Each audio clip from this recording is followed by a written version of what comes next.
Salam Sang Raja. Bab 26. Bajingan itu. Setelah mengetahui bahwa aku menjadi normal, dia masih berani melanggar perintahku. Sepertinya dia tidak berpikir aku raja. Sudah waktunya bagiku untuk menunjukkan kepadanya siapa bosnya. Pikir Fei. Sakit. Fei mendengus. Pers. Ambil 20 tentara. Aku tidak ingin ada alasan.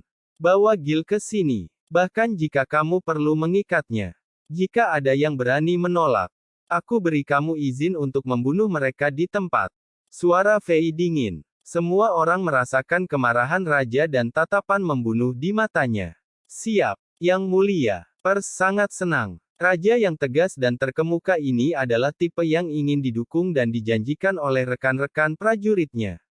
Setelah menerima perintah itu, dia bergegas menuruni tembok pertahanan bersama prajurit itu.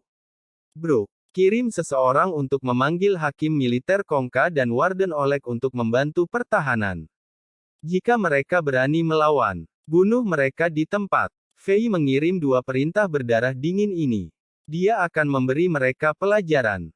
Menyembuhkan tentara yang terluka tadi malam adalah untuk menunjukkan kebaikannya, sementara memanggil beberapa bangsawan yang lari dari pertempuran adalah untuk menunjukkan kepada semua dia orang seperti apa. Ini adalah ide yang dia pikirkan tadi malam. Jika Fei tidak bisa melakukan apapun pada musuh, setidaknya dia bisa melakukan sesuatu pada Cambordians yang rusak. Seperti yang diharapkan Fei. Setelah mengirim 2 perintah, atmosfer di tembok pertahanan menjadi sangat serius. Fei bisa merasakan dorongan moral para prajurit. Pada saat ini, Angela tersenyum ketika dia keluar dari menara pengawal. Emma mengikutinya dengan mengantuk. Dia menguap saat dia menggosok matanya. Setelah melihat Fei, dia mengedipkan mata padanya secara diam-diam dan mengayunkan tinjunya. Fei bisa mengatakan maksudnya. Kamu tahu apa yang harus dilakukan. Fei balas tersenyum. Setelah percakapan yang mereka lakukan 1 jam yang lalu, sikap bermusuhan Emma sudah menghilang. Angela, kamu bangun tepat waktu. Aku memiliki masalah yang sangat penting yang membutuhkan bantuan kamu, kata Fei sambil memperbaiki rambut berantakan tunangannya. Apa yang kamu butuhkan? Setelah mendengar Alexander meminta bantuannya, gadis cantik ini bersemangat. Dia takut dia tidak bisa membantu Alexander sama sekali. Sekarang dia membutuhkan bantuannya, dia lebih dari bersedia untuk melakukannya. Dia mengatasi rasa malunya dari sentuhan Fei saat dia mengangkat kepalanya dan bertanya dengan rona merah di wajahnya. Bisakah kamu dan Emma pergi dan meminta Paman Lampard untuk datang? Pertempuran sudah dimulai dan kami benar-benar membutuhkannya untuk memimpin di sini, kata Fei dengan serius. Aku akan pergi sekarang. Setelah mendengar permintaan yang mendesak, Angela menyeret Emma yang mengantuk dan segera pergi. Satu hal lagi, Angela, setelah kamu memberitahu Paman Lampard, jangan datang ke tembok pertahanan. Masih ada prajurit yang terluka di istana yang membutuhkan bantuan, rawatlah mereka untukku bersama Emma. Terima kasih, kata Fei. Ini mengejutkan Angela. Namun, Angela adalah gadis yang cerdas dan tahu apa yang dimaksud Fei secara instan.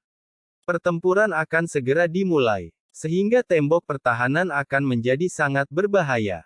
Jika dia tinggal di sana, dia hanya akan menjadi beban. Alexander sengaja mengirimnya pergi merawat para prajurit yang terluka hanyalah alasan yang buruk. Namun, dia tidak keberatan. Meskipun dia ingin tetap di dinding dan membantu Alexander, dia tahu bahwa dia tidak akan membantu sama sekali dengan tetap di sana. Jadi, dia mengangguk dan menyetujui saran Fei. Emma jelas tahu niat Fei juga. Dia melarikan diri dengan Angela saat dia memberi acungan jempol kepada Fei.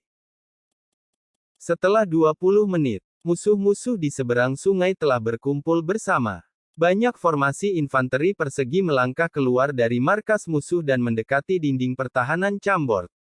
Senjata mereka yang menunjuk ke langit telah membentuk hutan, dan mereka bersinar di bawah sinar matahari.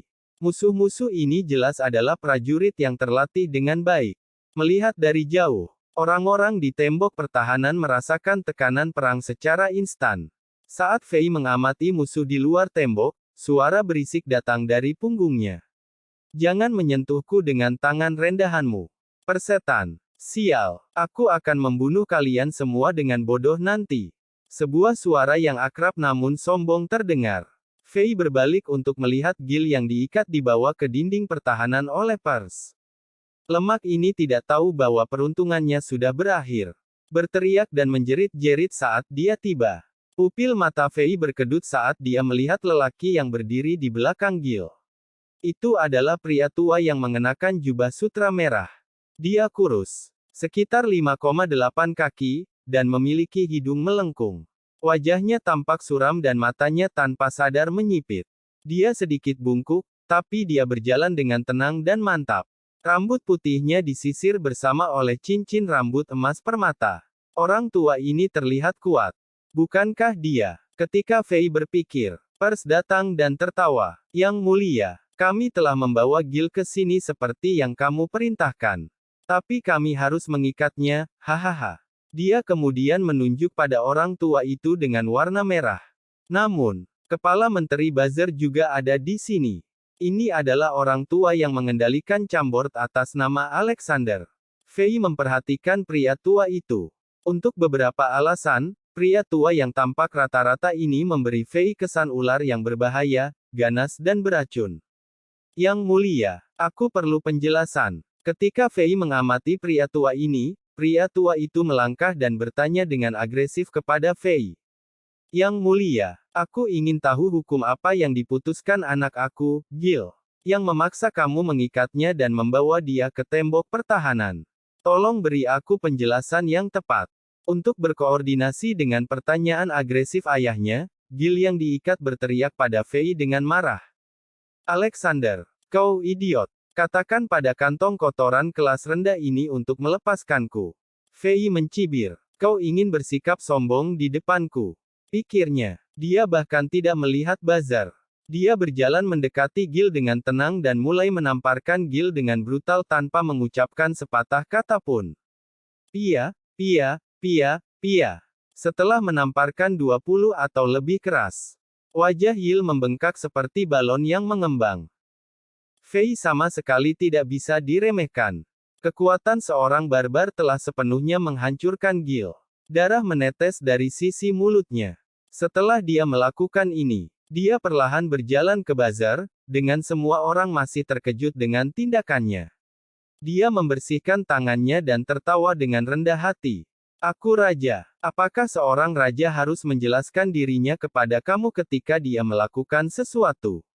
Mendominasi. Murni mendominasi. Aku akan melakukan apapun yang aku inginkan. Dan aku tidak akan menjelaskan apa-apa kepada kamu. Itulah sikapnya. Buzzer yang suram akan segera meledak. Dia tidak mengharapkan ini sama sekali. Dia tahu kinerja Alexander yang seperti dewa dalam pertempuran kemarin dan hubungan misterius antara Alexander dan Dewa Perang. Jadi dia benar-benar mempersiapkan sedikit. Penampilannya di dinding pertahanan diperhitungkan dengan baik. Kecerdasanmu kembali normal. Jadi apa? Buzzer tidak mengira seorang anak yang bahkan belum berusia 18 tahun bisa berurusan dengannya. Jika dia tidak bisa mengalahkan Alexander secara fisik, maka dia hanya akan menggunakan otak dan strateginya. Dia berencana untuk beralasan dengan Raja Muda. Bermain trik dan membangun konspirasi adalah yang utama baginya. Dia 100% percaya diri dalam meyakinkan Alexander. Dengan menipu Alexander, Chambord masih akan menjadi halaman belakang rumahnya. Namun, Buzzer tidak berharap bahwa semua rencananya akan turun ke toilet dan bahwa Alexander yang baru akan mendominasi ini. Bahkan dalam mimpi terliarnya, dia tiba-tiba menyesali keputusannya. Dari rumor yang beredar di sekitar Chambord, Alexander hanya menjadi normal setelah dia ditembak oleh panah di dinding pertahanan dan menabrak kepalanya pada suatu objek. Apa yang terjadi maka terjadilah. Dia adalah orang yang membawa Alexander ke tembok pertahanan. Dia berencana untuk membunuh raja yang terbelakang di tangan musuh, tetapi dia telah menjadikan dirinya sendiri penghalang baru dan lebih sulit. Namun, perasaan penyesalan ini hanya muncul di kepalanya selama sepersekian detik. Dia dengan cepat menyesuaikan diri. Meskipun dia marah dengan wajah putranya yang bengkak, dia harus menelannya. Rencananya sudah dimulai dan ada terlalu banyak masalah untuk dikacaukan. Alasan paling penting adalah bahwa prajurit nomor 1 dari Chambord Lampard sedang berjalan menaiki tangga. Yang mulia, aku minta maaf atas kekasaran aku sebelumnya. Buzzer menyesuaikan diri dengan benar. Dia membungkuk kepada Fei dengan tulus. Aku hanya terlalu khawatir tentang anakku. Aku terlalu cemas. Tolong maafkan aku. Tapi Gil sekarang. Sekarang pingsan. Aku takut dia tidak bisa berpartisipasi dalam pertempuran yang akan datang. Bisakah aku membawanya kembali untuk beristirahat? Beristirahat? Beristirahat untuk apa? Chambord berada di bawah ancaman besar. Setiap orang, jika tidak ingin mati, harus membantu pertahanan. Cedera ringan ini bukan apa-apa. Fei tidak memberi kesempatan pada Buzzer. Dia mengatakan sesuatu kepada seorang prajurit, dan prajurit itu membawa seember air dingin dan menumpahkannya ke Gil tanpa ampun. Seolah lemak itu ditikam oleh 18 pisau, dia sadar kembali dan mulai berjuang dan menjerit lagi. Bersambung.